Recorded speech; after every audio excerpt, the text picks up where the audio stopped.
Para miles de migrantes en Estados Unidos, el miedo dejó de estar en la frontera. Ahora está en cada esquina y puede terminar en una detención del ICE. La política migratoria impulsada por Donald Trump ha endurecido las redadas, expandido los centros de detención y convertido al ICE en una de las fuerzas más agresivas del país, transformando radicalmente el panorama para los inmigrantes indocumentados y solicitantes de asilo. Esta nueva fase, impulsada por un discurso de seguridad nacional y deportaciones masivas, se caracteriza por la aplicación de protocolos que han sido ampliamente criticados por organizaciones de derechos humanos. El Servicio de Inmigración y Control de Aduanas, conocido como ICE por su abreviatura en inglés, se ha convertido en el principal brazo ejecutor de esta estrategia, aumentando su presupuesto y su presencia en todo el territorio nacional.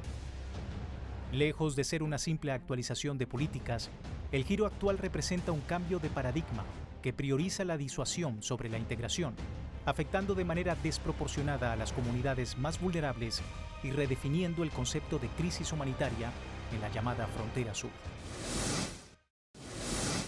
Las estadísticas y reportes más recientes reflejan la crudeza de la nueva política migratoria de la Casa Blanca. Solo en las primeras 8 semanas de 2026, el Servicio de Control de Inmigración y Aduanas, el llamado ICE, arrestó a más de 1.200 personas en estados como Nueva York, triplicando las cifras del mismo periodo de 2025, según datos del Departamento de Seguridad Nacional. Aunque la tasa de deportación bajó al 16% por la detención masiva de personas sin cargos, la situación es más grave entre menores de edad. La administración Trump ha detenido a más de 6.200 infantes en lo que va del año, un aumento del 842% respecto al final del mandato anterior, según el proyecto Marshall. Más de 3.600 menores han sido deportados, mientras se revelan contratos millonarios con empresas privadas para su localización y custodia. Y la reapertura de centros de detención familiar con capacidad para 2.400 personas. Todo esto ocurre mientras se cierran oficinas que investigaban abusos en el sistema migratorio y crecen las denuncias sobre violencia física y uso de sustancias químicas en contra de las personas migrantes. La maquinaria migratoria del gobierno de Donald Trump opera hoy a su máxima capacidad, con cifras que superan todos los registros históricos conocidos. El Servicio de Inmigración y Control de Aduanas realiza actualmente más de 1.000 arrestos diarios en promedio, según análisis de datos publicado en The Boston Globe en marzo de 2026. Con Trump, el ICE no ha cambiado en términos de su naturaleza, sino en términos de escala y en términos de velocidad y descaro político. Lo que antes muchas veces se presentaba como un proceso burocrático de aplicar la ley migratoria, hoy lo que estamos viendo es que se presenta abiertamente como una campaña de guerra contra las comunidades migrantes. Pero definitivamente hay una continuidad funcional. Obama deportó a millones, Biden mantuvo a gran parte de la arquitectura fronteriza y de detención. Trump lo que hace es radicalizar ese aparato, lo expande y lo convierte a la vez en un espectáculo político. Entonces el problema no es solo Trump, sino un Estado que necesita una población trabajadora precarizada, vigilada y siempre amenazada con la deportación. Trump intensifica una maquinaria que ya existía y la pone a servicio de una ofensiva más abiertamente racista y autoritaria. Además, mantiene bajo custodia a más de 70.000 personas en centros distribuidos por todo el territorio estadounidense, como lo han informado cadenas locales de comunicación, citando al Departamento de Seguridad Nacional. Esta realidad contrasta radicalmente con la observada hace apenas 2 años, cuando las detenciones masivas no formaban parte del repertorio habitual de la agencia. Otras cifras, como las suministradas por Instituto Vera de Justicia en Nueva York, indican que la población de detenidos migratorios alcanzó un récord histórico en enero de 2026, superando las 73.000 personas detenidas en un solo día. Este número representa un aumento significativo respecto a los picos anteriores, incrementando la marca de agosto de 2019. Por otra parte, un centro de investigación y organización sin fines de lucro de la Universidad de Syracuse reportó que a finales de enero de 2026, el sistema de detención mantenía bajo custodia un poco más de 70.000 personas, de las cuales el 74,2%, unas 52.500 personas, no registraba antecedentes penales. ¿Qué hace, digamos, el Global North para ayudar el Global South o aquellos países donde los jóvenes hoy no encuentran un futuro y entonces viven ese sueño, todos quieren ir hacia el norte, pero tantas veces el norte no tiene respuesta como ofrecer la posibilidad. Muchos sufren, el tema del trato humano, de trafficking, etcétera, viene también en la migración. En cuanto a los arrestos, durante enero de 2026 se han detenido a más de 38.000 migrantes, en comparación con los más de 12.000 arrestos de enero de 2025.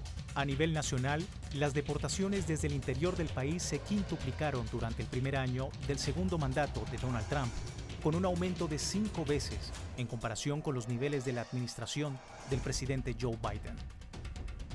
Igualmente, un medio digital de Nueva York, basado en datos del Departamento de Seguridad Nacional, informó que se produjeron más de 1.200 arrestos en las primeras 8 semanas de 2026. Aunque la tasa de deportación cayó al 16%, muy por debajo del 74% registrado en el mismo periodo de 2025. Para un estado como el norteamericano, no existe tal justificación. Lo que existe es la construcción del no sujeto de derecho, creo yo. Y ahí tú tienes lo que llaman la no justificación legal y ética, donde las potencias occidentales y coloniales siempre han creado como categorías de seres humanos a los que no se les aplica la ley como debería ser.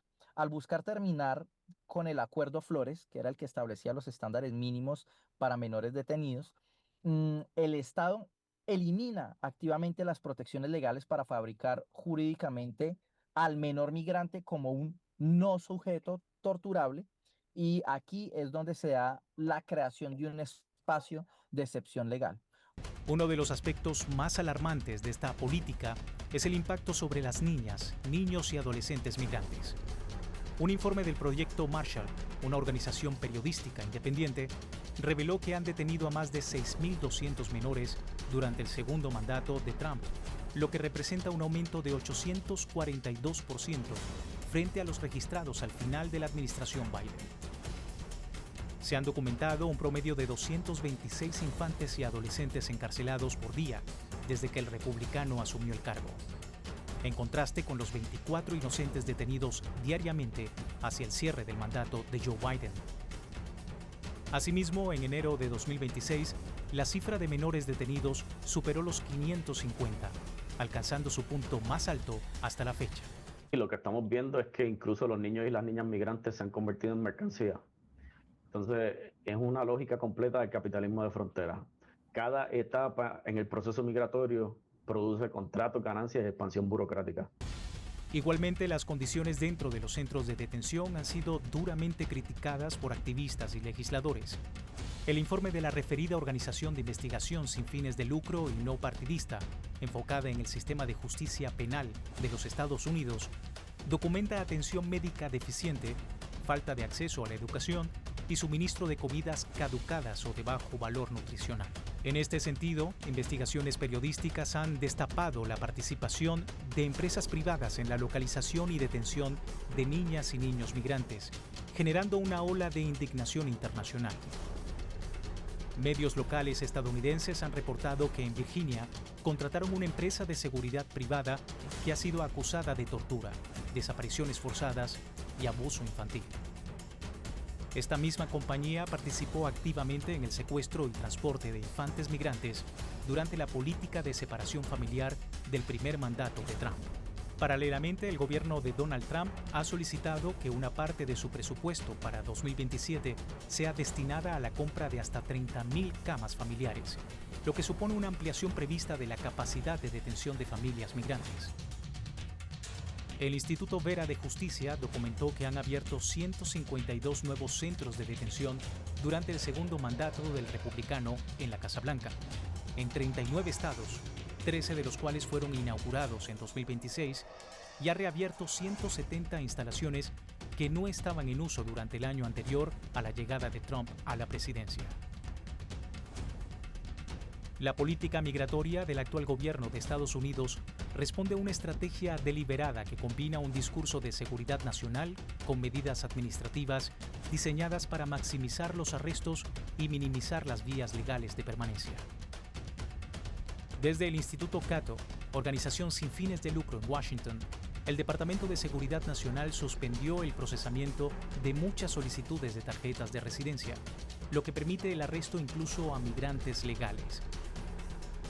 Entre ellos refugiados, personas con protección condicional y cónyuges de ciudadanos estadounidenses de otras nacionalidades. Esta suspensión ha reducido a la mitad la aprobación de nuevas tarjetas de residencias. No podemos basar la defensa de los migrantes en la idea de el inmigrante bueno versus el inmigrante malo, porque esa división es una trampa. El problema no es la falta de papeles, o sea, el problema más bien es un sistema que necesita la legalidad condicionada para controlar la mano de obra. El proyecto Datos de Deportación de la Universidad de California en Berkeley documentó que los arrestos callejeros se multiplicaron por 11 durante el primer año de la administración Trump, pasando de ser una práctica excepcional a una maniobra sistemática. Igualmente, el gobierno triplicó la capacidad de camas de detención utilizadas para arrestos en el interior del país desde el inicio de la administración Biden y ahora bajo el gobierno de Trump, en gran parte mediante la expansión de contratos con corporaciones penitenciarias privadas que operan con fines de lucro. Estas medidas, según los investigadores, han transformado radicalmente el sistema migratorio estadounidense, priorizando la detención masiva y la deportación acelerada y su monetización sobre cualquier consideración humanitaria o de debido proceso.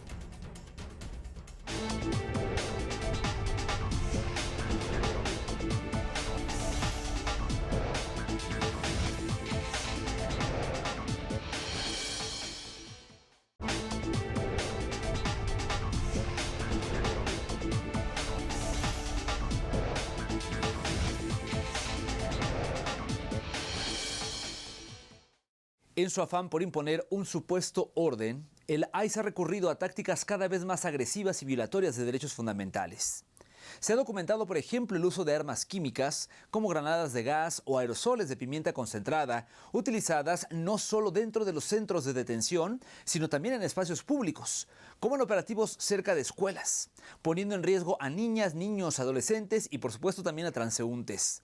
La violencia institucional ha llegado a tal punto que estados como Illinois ha demandado al gobierno federal, acusando a los agentes migratorios de utilizar armas químicas y tácticas militares que han sembrado el terror en comunidades enteras, impidiendo incluso la celebración pacífica de fechas culturales como el 5 de mayo, debido a las amenazas de redadas masivas. Paralelamente, desde este mes se ha implementado una nueva red de vigilancia que incluye sistemas biométricos y bases de datos compartidas para rastrear a los migrantes, incluso después de ser liberados, creando un estado de control permanente. El Servicio de Inmigración y Control de Aduanas de Estados Unidos, ICE por sus siglas en inglés, se ha convertido en una de las agencias de represión más visibles y cuestionadas de la última década. Sus operativos, centrados en la detención y deportación de migrantes indocumentados, requieren un protocolo de uso de la fuerza que, según analistas, viola el derecho fundamental consagrado por Naciones Unidas. Este protocolo autoriza métodos que van desde el control físico hasta la utilización de armas consideradas no letales, aunque en la práctica sus efectos pueden ser devastadores. La tensión entre el abuso, la eficacia operativa y el respeto a los derechos humanos es el eje sobre el que gira toda la discusión. La doctrina de seguridad del trumpismo migratorio ha derogado en la práctica cualquier vestigio de aplicación de la ley para abrazar una lógica de disuasión por medio del terror. Se trata de una doctrina de contrainsurgencia doméstica, podríamos decir así, que trata a las comunidades migrantes como territorios a ocupar, ¿no? Formalmente, creería yo que se define por 3 pilares. Uno sería la doctrina del enemigo interno, el segundo sería la deshumanización operativa y quizás el tercero sería más bien el paradigma de guerra no declarada. Dentro de los operativos de campo, el ICE ha empleado armas químicas como el spray de pimienta y gases lacrimógenos para dispersar grupos o someter a individuos. Estas herramientas, diseñadas para minimizar daños permanentes, han causado sufrimiento extremo, especialmente en niños y personas con afecciones respiratorias. Los informes de organizaciones civiles documentan decenas de casos donde el uso de estas sustancias fue considerado desproporcionado ante una resistencia mínima y otras veces sin oponerse absolutamente al arresto. La justificación oficial apunta a la seguridad de los agentes, pero la realidad muestra una frontera entre el control de una amenaza y el castigo preventivo. El periódico halló casi 800 casos en los que los guardias usaron violencia física o sustancias químicas contra inmigrantes encarcelados durante el primer año del segundo mandato de Donald Trump, lo que representa un aumento del 37% en comparación con 2024. Por otro lado, pues la expansión del complejo industrial penitenciario es también afectado. Allí la violencia contra los menores pues es un modelo de negocio, un sistema que fracasa en su supervisión y que aprueba automáticamente el cumplimiento para mantener los contratos lucrativos, ¿no? Y necesita por ende así llenar sus celdas, lo que llaman la mano de obra, entre comillas, cautiva, incluso infantil, es un engranaje justamente en la máquina de acumulación de capital de las prisiones privadas. Simultáneamente, la agencia ha expandido su vigilancia hacia actividades culturales, generando alarma en comunidades de inmigrantes. Se ha documentado la presencia de agentes en festivales latinos, celebraciones religiosas y ferias comunitarias, bajo el argumento de identificar a posibles fugitivos migratorios. Un caso de esta afectación cultural se registró en mayo de 2026, cuando en las ciudades de Houston, Chicago, Filadelfia y San Luis cancelaron sus tradicionales desfiles del 5 de mayo, festividad mexicana, por precaución ante la presencia de agentes de inmigración. Los organizadores optaron por suspender los eventos anuales ante el temor fundado de que los operativos migratorios se ensañaran con los asistentes, muchos de ellos familias con estatus migratorio mixto. La decisión evidencia cómo la simple amenaza de una redada o vigilancia intensiva basta para erosionar décadas de tradición comunitaria. Yo creo que estos eventos comunitarios que a veces se cancelan por miedo a estas redadas, anula de facto la primera enmienda para las comunidades racializadas, creando un régimen diferenciado a la ciudadanía. Evidentemente, al existir autocensura y estado de sitio psicológico, se vacían las calles por miedo y así el Estado, pues en grosso modo, no necesita prohibir formalmente el derecho a la reunión, basta con generar las condiciones para que la población se autovigile y tenga miedo y se asuste, y entonces se fabrica como una parálisis social donde el ejercicio de un derecho constitucional se convierte como en un acto suicida. Por otra parte, la agencia impulsó la implementación de una nueva red de vigilancia para migrantes. Este sistema ya no depende solo de operativos callejeros, sino que combina reconocimiento facial, monitoreo mediante una aplicación que exige fotos para validar identidad por algoritmos y base de datos biométricas de huellas dactilares. A ello se suman el análisis de publicaciones, contactos y geolocalización en redes sociales, así como información extraída de dispositivos móviles con herramientas forenses.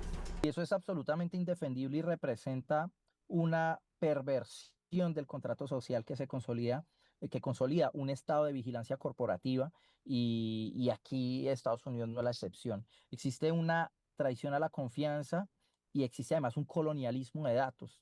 El nivel de acceso a la información es uno de los puntos que más preocupa a expertos y organizaciones. Entre los datos que pueden utilizarse se encuentran registros de servicios públicos, agua, luz o alquiler, información geoespacial captada por cámaras en patrullas, puentes y estacionamientos privados, así como actividad en redes sociales y datos biométricos como rostros o huellas.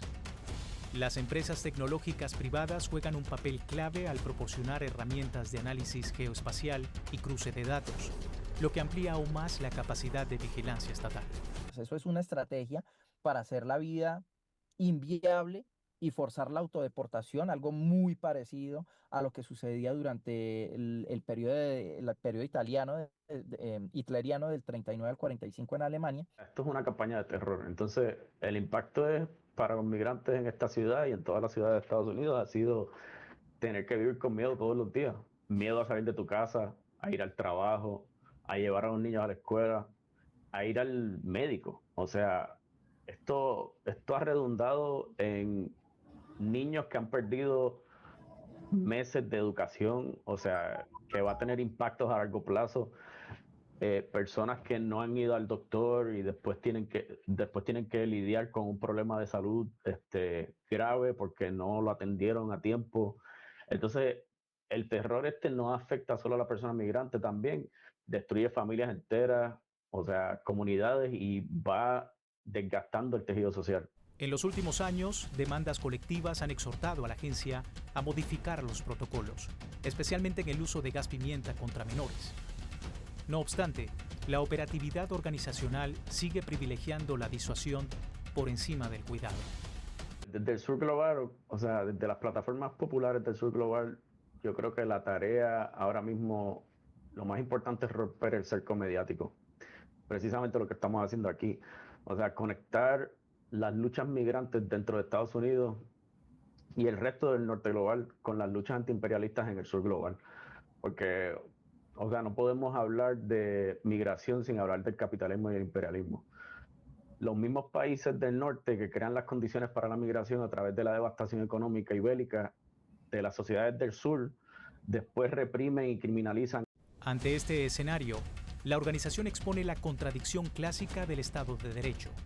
La protección de las fronteras no puede lograrse a costa de los derechos fundamentales. La actual red de vigilancia para migrantes, el uso de químicos y las amenazas a actividades culturales deben reorientarse bajo principios de necesidad y proporcionalidad. De lo contrario, la fuerza del ICE no será recordada como una herramienta de justicia migratoria, sino como un aparato de miedo y represión, dejando un costo humano y ético grande en la sociedad de los Estados Unidos. En resumen, la actuación del ICE y las políticas migratorias vigentes delinean un sistema profundamente discriminatorio, racista y xenófobo, además de violentar los derechos humanos. La administración Trump ha institucionalizado una dinámica en la que la nacionalidad y el origen étnico se han convertido en sinónimo de criminalidad, promoviendo la vulneración sistemática de derechos fundamentales. Desde la contratación de empresas acusadas de torturar para localizar menores, hasta la creación de un sistema de detención masiva en almacenes reconvertidos. Queda claro que el objetivo no es una reforma migratoria justa, sino la expulsión o el encarcelamiento de comunidades enteras basándose en su lugar de origen. Este enfoque, lejos de resolver problemas estructurales, fomenta el odio y la xenofobia. Destruye el tejido social y convierte a los agentes del orden en verdugos de una población que solo busca refugio y oportunidades, en su mayoría a consecuencia del desmantelamiento y políticas de extractivismo estadounidense en los países de origen migratorio. Se trata de justicia histórica. Terminamos así, pero la invitación es a que nos siga como siempre en redes sociales y a que nos acompañe a conocer testimonios de resistencia, lucha y esperanza que cruzan fronteras. Nos vemos la próxima semana con más de Entre Fronteras.